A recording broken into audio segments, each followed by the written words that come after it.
हाँ, welcome you all. आज के सेशन में हम डिस्कस करेंगे एडियाबैटिक प्रोसेस। इससे पहले हमने ऑल द प्रोसेसेस, चाहे सो आइसोकोरिक हो, आइसोबारिक हो या आइसोथर्मल हो, उनको डिस्कस किया था यूजिंग आइडियल गैस इक्वेशन और वर्क डन कैलकुलेट किया था। आज के दिन हम एडियाबैटिक प्रोसेस को लेकर डिस्कस करने वाले हैं और इसका वर्क डन कैलकुलेट करेंगे। एडियाबैटिक प्रोसेस का वर्क डन कैलकुलेट करेंगे और उसकी ग्राफिकल रिप्रेजेंटेशन भी थोड़ी स्टडी कर लेंगे।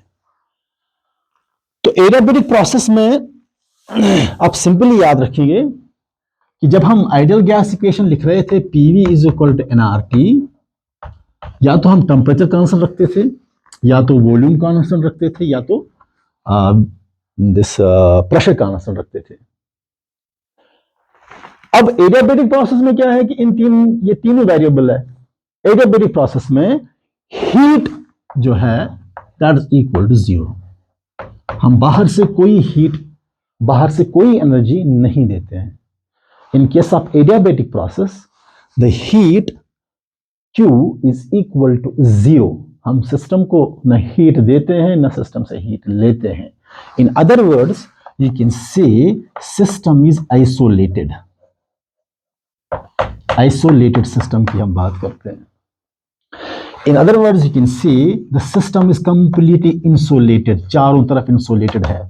आइसोबारिक और आइसोकोरिक में हम बोलते थे कभी कि बेस जो है वो कंडक्टिंग है।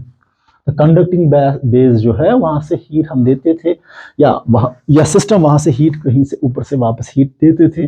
लेकिन यहाँ पे हम कंप्लीटली कहते हैं कि system is isolated and all the walls of the container are insulated. There is no exchange of heat, there is no exchange of energy from system to surrounding और vice versa. तो simply हम याद रखेंगे कि adiabatic process में Q equal to 0 है। और दूसरी बात हम कहते हैं कि एडियाबैटिक प्रोसेस में ये तीनों वेरिएबल है, कोई भी कांस्टेंट नहीं है, ये तीनों वैरी हो जाते हैं। अब ये कैसे वेरी हो जाते हैं वो हम पहले इसके वर्ड स्टडी करते हैं। फिर एडियाबैटिक प्रोसेस में Q इक्वल टू 0 के जो इसका जो डिटेल स्टडी है वो थर्मोडायनामिक्स के फर्स्ट लॉ में आता है, जब हम वहां लॉ में फिर एडियाबैटिक प्रोसेस को इस्तेमाल करते हैं। सो आज के टॉपिक में हम एडियाबैटिक का वर्क डन कैलकुलेट करने वाले हैं। तो एडियाबैटिक में हम वर्क डन कैसे कैलकुलेट करते हैं, इसके लिए भी हमें कुछ चीजें याद रखनी है जो यहाँ पे इंट्रोड्यूस हुई है। जैसे हमें पता है वर्क डन की फॉर्मूला है W is equal to V1 to V2 PdV। ये हमें फॉर्मूला पता है वर्क डन की। तो हमें आइडियल गैस इक्वेशन के लिए वर्क निकालना है फॉर एडियाबैटिक प्रोसेस के लिए, और एडियाबैटिक प्रोसेस के लिए हीट 0 है, कोई हीट हम सिस्टम को नहीं देते हैं, कोई एनर्जी सिस्टम को नहीं देते हैं। और हम जो भी अदर स्टेट वेरिएबल्स है जैसे PV एंड T, वो तीनों वेरिएबल है। तो हम equation in terms of P and V भी लिख सकते हैं एडियाबैटिक के लिए वर्क डन के लिए, और हम इन टर्म्स ऑफ T भी लिख सकते हैं, क्योंकि तीनों ये वेरिएबल है। टेम्परेचर पे क्या असर पड़ेगा, वॉल्यूम के पे क्या असर पड़ेगा, वो हम वर्क डन से कैलकुलेट कर सकते हैं। तो इससे पहले कि हम वर्क डन कैलकुलेट करेंगे, हम जब ideal gas equation in case of adiabatic लिखते हैं, एडियाबैटिक में जब हम आइडियल गैस इक्वेशन लिखते हैं तो हम लिखते हैं P, इस V के साथ हम एक करेक्शन टर्म साथ रखते हैं, raise power gamma is equal to C constant. ये जो गामा इंट्रोड्यूस किया है हमने, ये करेक्शन टर्म है। और गामा जो है वो मैं साइड में बता दूंगा। Gamma is equal to specific heat at constant pressure to ratio of, इनका रेशो है specific heat at constant pressure to specific heat at constant volume. This adiabatic process में हम ये टर्म इंट्रोड्यूस करते हैं वॉल्यूम के साथ। अब ये टर्म क्यों इंट्रोड्यूस करते हैं, हम कैसे लिखते हैं gamma is equal to CP by CV, ये हम तब डिस्कस डिटेल करेंगे जब हम स्पेसिफिक हीट के ऊपर वीडियोस डिलीवर करेंगे, वीडियोस बनाएंगे, तब हम ये डिटेल डिस्कस करेंगे कि gamma is equal to specific heat at constant pressure to the specific heat at constant volume क्यों है। लेकिन यहां मैं सिर्फ एक पॉइंट डिस्कस करने वाला हूं कि specific heat at constant pressure, जब कोई कांस्टेंट प्रेशर की हम बात करते हैं या कांस्टेंट वॉल्यूम की बात करते हैं, याद रखें स्पेसिफिक हीट सिंपली मतलब है कि हम किसी भी मटेरियल का टेम्परेचर रेज करना होगा, से suppose for example bye 1 degree, तो उसके लिए हमें कितनी हीट सप्लाई करनी है। तो वो मटेरियल कितनी आसानी से अपना टेम्परेचर रेज कर सकता है जब हम उसे बाहर से हीट सप्लाई करेंगे, तो उसकी स्पेसिफिक हीट कहलाती है। लेकिन जब हम दो प्रोसेस लेते हैं, specific heat at constant volume और specific heat at constant pressure, at constant pressure और एट कांस्टेंट वॉल्यूम में स्पेसिफिक हीट का वैल्यू में फर्क आ जाता है। Specific heat at constant volume में वर्क डन कंप्लीटली जीरो हो जाता है, वर्क डन जीरो बन जाता है। There is no work done for volume constant for any process having volume constant, there is no work done, completely जो भी energy आप देते हो वो इंटरनल एनर्जी में चेंज हो जाती है, there can change internal energy, और आपका इसका टेम्परेचर इजीली अप हो जाता है। लेकिन specific heat at constant pressure, constant pressure में आइसोबारिक प्रेशर कांस्टेंट है, तो इसमें मतलब है यहां वर्क भी हो जाता है। तो जो आप हीट दे रहे हो वो थोड़ी वर्क भी करता है और इसका टेम्परेचर भी रेज करता है। जितना टेम्परेचर यहां क्विकली रेज हो जाता है, इतना यहां रेज होने के चांसेस नहीं है, क्योंकि यहां मटेरियल को वर्क भी करना पड़ता है, यहां वर्क जीरो है। तो सारी एनर्जी जो है वो इंटरनल एनर्जी में चेंज हो जाती है, उससे क्या होता है, टेम्परेचर इजीली अप हो जाता है। लेकिन यहां टेम्परेचर इजीली अप नहीं हो जाएगा, क्योंकि यहां पे वर्क भी किया है सिस्टम ने। तो इसकी वजह से यहां specific heat at constant pressure is different the specific heat at constant volume for any material. और गामा का वैल्यू जो है वो चेंज हो जाता है from monoatomic to diatomic to triatomic to polyatomic. इसलिए हमें इसको डिटेल में स्टडी करना है कि गामा का एक्चुअल वैल्यू क्या है फॉर डिफरेंट गैसेस। जब हम डिफरेंट गैस की बात करेंगे तब गामा का वैल्यू चेंज हो जाता है। यहां फिलहाल हम सिर्फ ये कहेंगे कि वर्क डन और एडियाबेटिक प्रोसेस को मैथमेटिकली प्रूव करने के लिए या मैथमेटिकली डिराइव करने के लिए हमें एक करेक्शन टर्म इंट्रोड्यूस करना पड़ता है। ये जो करेक्शन टर्म है, it is actually ratio of specific heat at constant pressure to the specific heat at constant volume. तो चले हम अब वर्क डन कैलकुलेट करते हैं for adiabatic process. We know W is equal to V1 to V2 PdV, ये आपको पता ही है, ये एक्सप्रेशन फॉर वर्क डन है। और मैं अभी कहा आपसे कि मैं लिख सकता हूं P V raise power gamma is equal to से constant for any thermodynamic equilibrium, PV raise power gamma is equal to constant. और थर्मोडायनेमिक जब जब इक्विलिब्रियम स्टेट एग्जिस्ट होती है, वो डिफरेंट स्टेज में जाके P1 V1 वैल्यू चेंज करके P2 V2 वैल्यू ले जाता है, फिर ये सारे एक थर्मोडायनेमिक इक्विलिब्रियम क्रिएट करते हैं। मैं अगर लिख सकता हूं यहाँ पे P1 V1 raise power gamma is equal to constant, P2 V2 raise power gamma is equal to constant, यानी कि ये भी थर्मोडायनेमिक इक्विलिब्रियम है, ये भी इक्विलिब्रियम है, दोनों का वैल्यू लास्ट में इक्वल होगा, वो किसी पर्टिकुलर वैल्यू यानी कांस्टेंट होगा। So I can write here P1 V1 raised power gamma is equal to P2 V2 raised power gamma। ये एक स्टेट थर्मोडायनामिक एक स्टेट एक्सप्लेन करता है, ये दूसरी उसकी स्टेट एक्सप्लेन करता है, जहां पे पैरामीटर चेंज हुए लेकिन वैल्यू जो नेट वैल्यू है that is equal to some constant की। So I can write it like this की। So I can write, we know, so I can write here WP is equal to K divided by V raised power gamma। तो मैं इसको यहां substitute करने वाला हूं। So W comes out to be equal to V1 to V2 K divided by V raised power gamma into dV। अब यहां पे इंटीग्रेशन शुरू होने वाली है।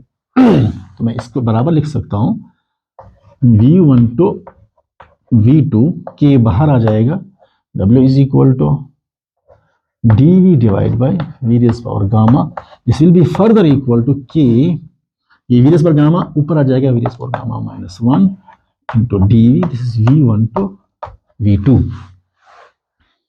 ये हमारी असल एक्सप्रेशन बन गई। V raised power minus gamma ये नीचे था, ऊपर लाया रेसिप्रोकल में dV V1 to V2। अब हम इसको इंटीग्रेशन करेंगे तो W will comes out to be equal to, ये कांस्टेंट बाहर ही है, इसकी जो इंटीग्रेशन होगी that will be equal to v minus gamma plus 1, integration में हम पूरा पावर फिर डिवाइड करते हैं, v1 टू v2, ऐसे k डिवाइडेड बाय, ये जो है मैं लिख सकता हूँ 1 माइनस गामा, बाहर अंदर आ जाएगा v rest power 1 minus gamma, में यहां भी लिख सकता हूं। फिर फाइनल वैल्यू दिया मैंने v2 को, माइनस इनिशियल वैल्यू v के बदले v1 दे दूंगा, और यहां ऊपर लिखूंगा 1 minus gamma, instead of gamma minus gamma plus 1, मैं 1 माइनस गामा लिखूंगा।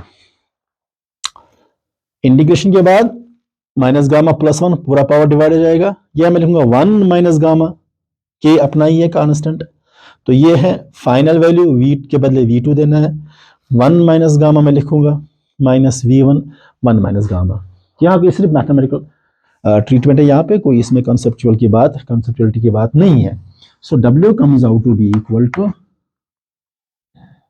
मैं ये के अंदर जाके मल्टीपल लूंगा, 1 divide by 1 minus gamma, comes out to K v2 1 minus gamma minus के v1 1 माइनस गामा। अब यहां पे मैं इस के को इस्तेमाल करने वाला हूं, क्योंकि यहां मुझे पता है कि जब मैं इनिशियल फाइनल स्टेट की बात कर रहा हूं, v2 की बात कर रहा हूं, तो मैं इस के बदले p2 v2 raise power gamma लिख सकता हूं।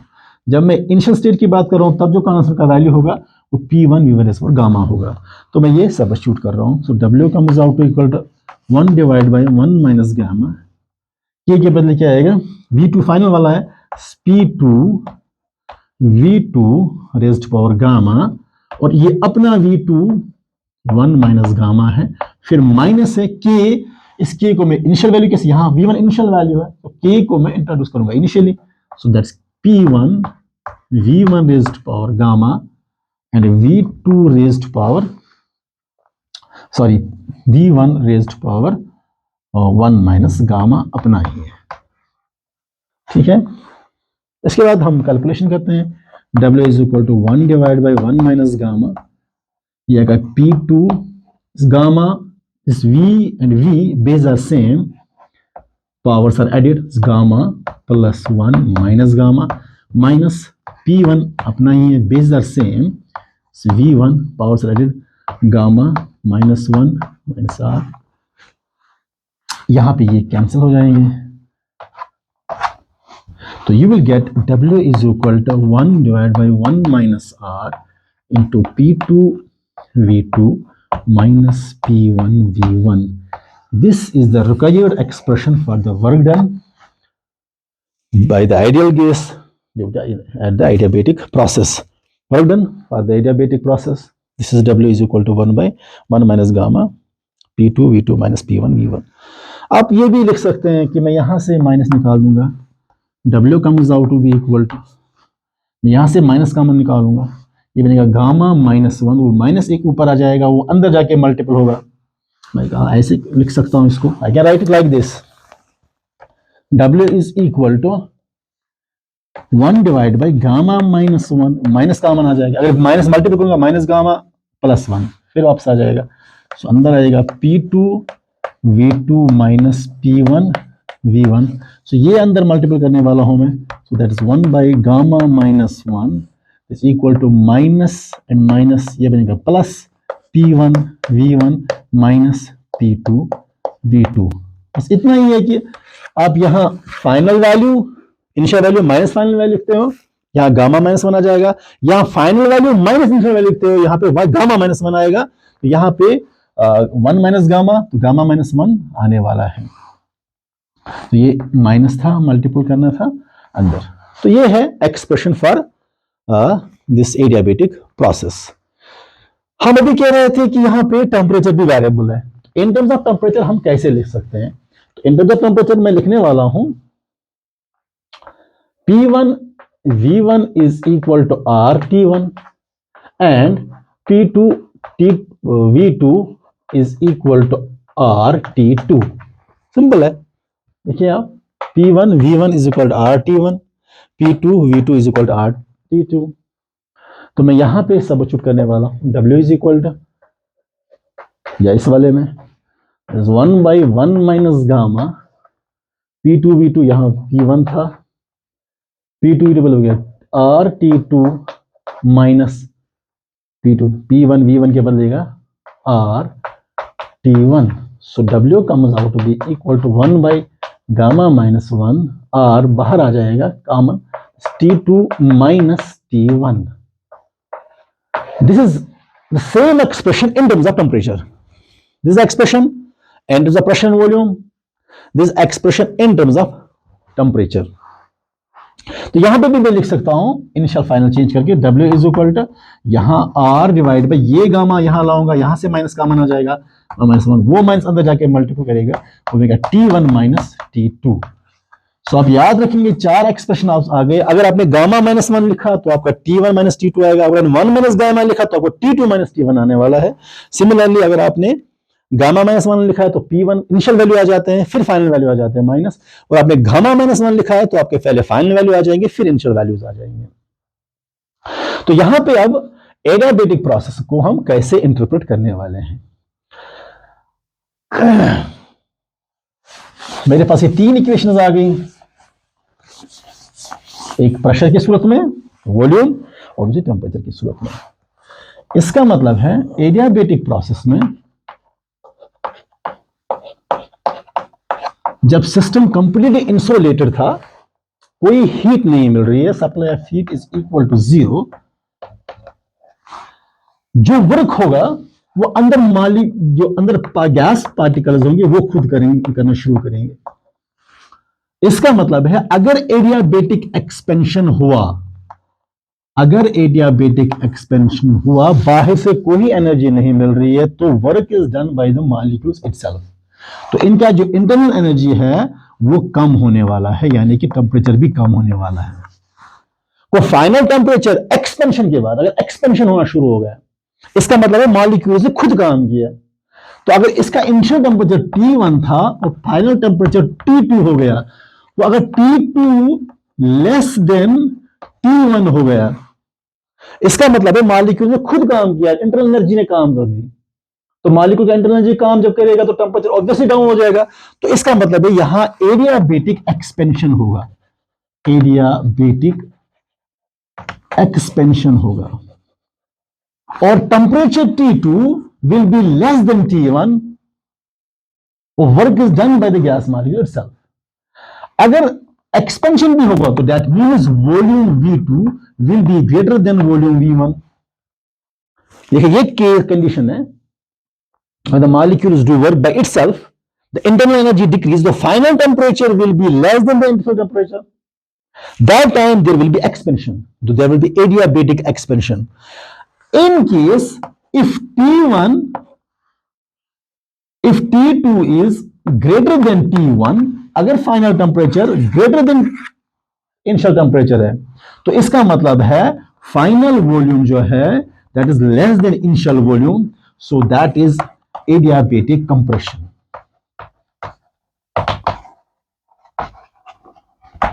तो एडियाबेटिक कंप्रेशन में आपका फाइनल वॉल्यूम इनिशियल वॉल्यूम से लेस होगा, और आपका जो फाइनल टेम्परेचर होगा वो बढ़ जाएगा that compare to initial temperature. और जो in case of adiabatic expansion में जो होगा, एडियाबेटिक एक्सपेंशन का फाइनल टेम्परेचर कम होगा देन इनिशियल टेम्परेचर, और आपका फाइनल वॉल्यूम ज्यादा होगी क्योंकि गैस एक्सपैंड हुआ है इनिशियल वॉल्यूम से. ये कंडीशंस आपको याद रखनी पड़ेगी एडियाबेटिक एक्सपेंशन में. और आप यहाँ पे भी वर्क डन पॉजिटिव और वर्क डन नेगेटिव भी देख सकते हैं कि वर्क डन पॉजिटिव है एक्सपेंशन हुआ, वर्क डन पॉजिटिव है कंप्रेशन हुआ, तो वर्क डन नेगेटिव है. तो ये भी चीजें आप इसमें स्टडी कर सकते हैं. This was all about work done by the adiabatic gases, and these are the expressions for the work done by the adiabatic for the adiabatic process. इसके बाद जो ग्राफ होगा एडियाबेटिक प्रोसेस का, उसका ग्राफ बिल्कुल आइसोथर्मल की तरफ है, लेकिन जो PV diagram for adiabatic process, for adiabatic process यानी indicator diagram for adiabatic process, वो थोड़ा उसमें V का जो वैल्यू है स्लोप ज्यादा है. इस V का स्लोप कंपैरेटिवली ज्यादा है. अगर मैं आइसोथर्मल की बात करता हूं, पीवी डायग्राम फॉर आइसोथर्मल, तो उसमें V का जो ब्रॉड लाइन है, यहाँ पे जो स्लोप है वो उतना शार्प नहीं है, लेकिन एडियाबेटिक में जो पीवी ग्राफ है उसमें जो स्लोप है वो ज्यादा शार्प है। तो इसमें उतना ज्यादा नहीं है आइसोथर्मल में। आइसोथर्मल एक्सपेंशन इस एडियाबेटिक एक्सपेंशन। अगर मैं इसको एक ही पॉइंट पे दिखा दूंगा, इनिशियल पॉइंट सेम रखूंगा, तो ये ऐसे दिखेंगे हमको ऐसे, ये आइसोथर्मल एक्सपेंशन है और ये एडियाबेटिक एक्सपेंशन है। पी एंड वी के दरमियान करो। और मुझे कंप्रेशन को दिखाना होगा, तो कंप्रेशन में उल्टा है, यहां से आइसोथर्मल आ जाएगी, आइसोथर्मल कंप्रेशन, और यहां से ये एडियाबेटिक बनेगी, एडियाबेटिक, क्योंकि यहां पे टेम्परेचर का फर्क है। आइसोथर्मल में टेम्परेचर कांस्टेंट है, एडियाबेटिक में टेम्परेचर कांस्टेंट नहीं है, प्रेशर भी कांस्टेंट नहीं है। सो एडियाबेटिक जो कर्व है ना वो शार्प होती है, क्योंकि आइसोथर्मल में हमें बाहर से हीट सप्लाई देनी पड़ती है ताकि टेम्परेचर कांस्टेंट रहे।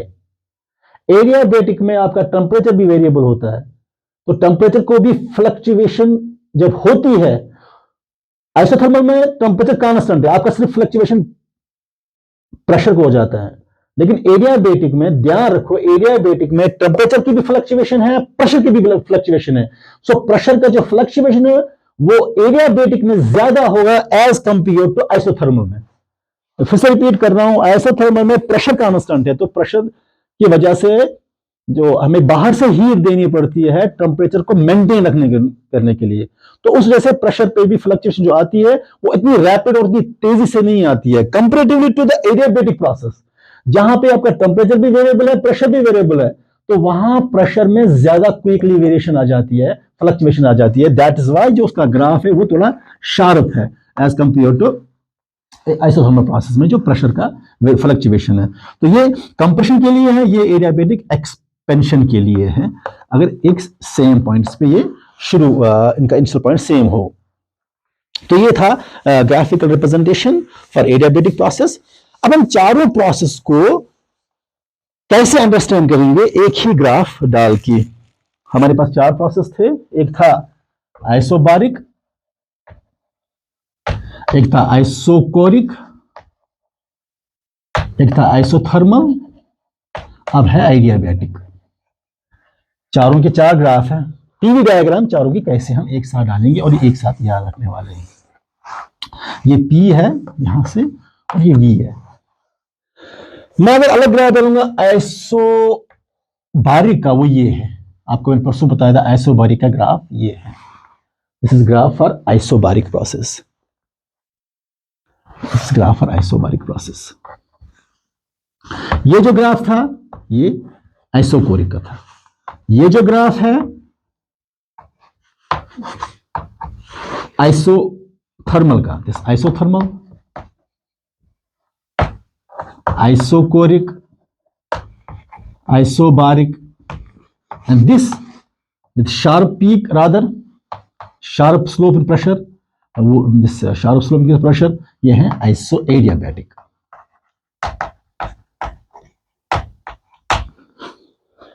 देखिए अब इनको हम कैसे, यहां पे मैं अगर मैं यह मानता हूं कि ये फिर ग्राफ है किसका, ऑब्वियसली ये ग्राफ है आइसोबारिक का, ये इसका इनिशियल वैल्यू है और ये इसका फाइनल। थोड़ा मैं बड़ा बनाऊंगा ताकि हमें दिख जाए इसका, ताकि हम लाइन को डिस्टिंग्विश कर सकते हैं। ये है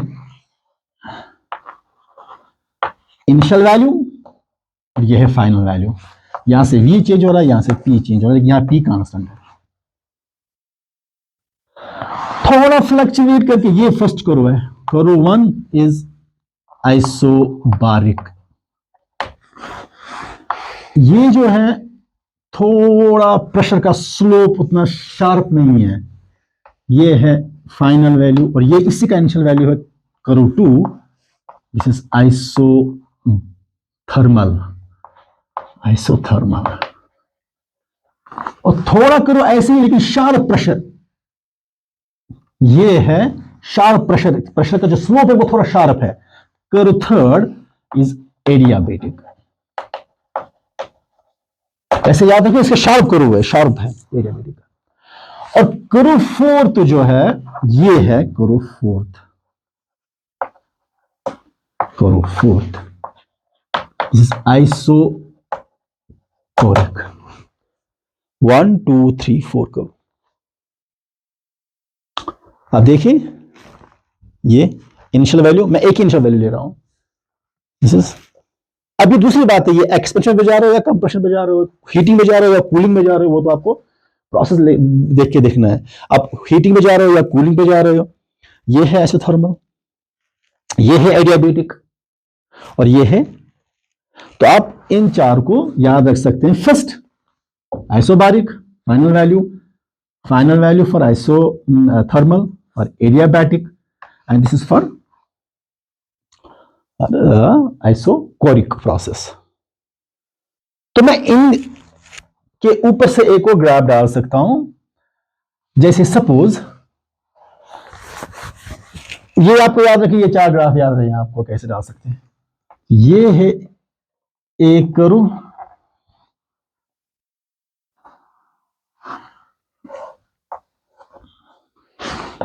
ये है दूसरी कर्व और ये है तीसरी curve.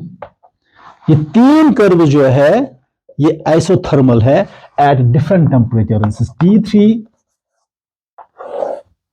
This is T2 and this is T1। Obviously यहां area under this curve area ज्यादा होगा।